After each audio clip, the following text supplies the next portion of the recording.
UP में BJP को लगा तगड़ा झटका।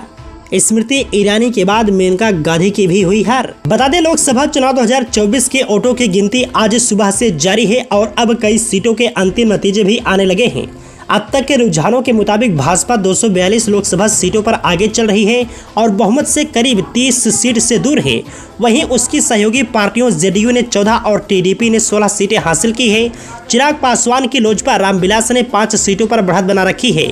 इस तरह एनडीए के सहयोगियों को मिलाकर तीसरी बार मोदी सरकार बन सकती है। वहीं यह नतीजे विपक्ष के लिए भी खुशखबरी लेकर आया है। 10 सालों के बाद पहली बार कांग्रेस सेंचुरी की ओर बढ़ रही है, तो वहीं विपक्ष भी 200 से ज्यादा सीटें ले आया है। चुनाव आयोग के आंकड़ों के मुताबिक भाजपा 242 सीटों पर आगे चल रही है, जबकि कांग्रेस ने 99 सीटों पर बढ़त बना रखी है। यूपी के रुझान सबसे ज्यादा चौंकाने वाले हैं, जिसे भाजपा अपना गढ़ मानती रही है। यहां अब तक भाजपा 36 सीटों पर ही आगे है, जबकि समाजवादी पार्टी ने 33 सीटों पर बढ़त बना रखी है। यूपी की ही अमेठी लोकसभा सीट से स्मृति ईरानी कांग्रेस कैंडिडेट किशोरी लाल शर्मा के मुकाबले पीछे चल रही हैं। वहीं आपको बता दें, रायबरेली लोकसभा सीट से राहुल गांधी आगे चल रहे हैं।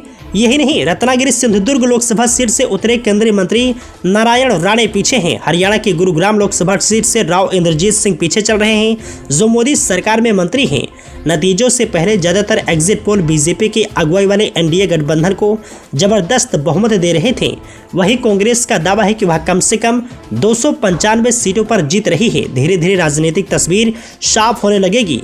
शाम तक यह पता चल जाएगा कि आखिरकार नरेंद्र मोदी तीसरी बार प्रधानमंत्री पद की शपथ लेने जा रहे हैं या फिर इस बार विपक्षी दलों वाले इंडिया गठबंधन ने सत्तारूढ़ दल के सामने चुनौती खड़ी कर दी है। वहीं आपको बता दें, देश के कुल 543 लोकसभा सीटों के लिए 7 चरणों में मतदान कराए गए थे। कुल 8360 उम्मीदवारों की किस्मत ईवीएम में कैद हुई है।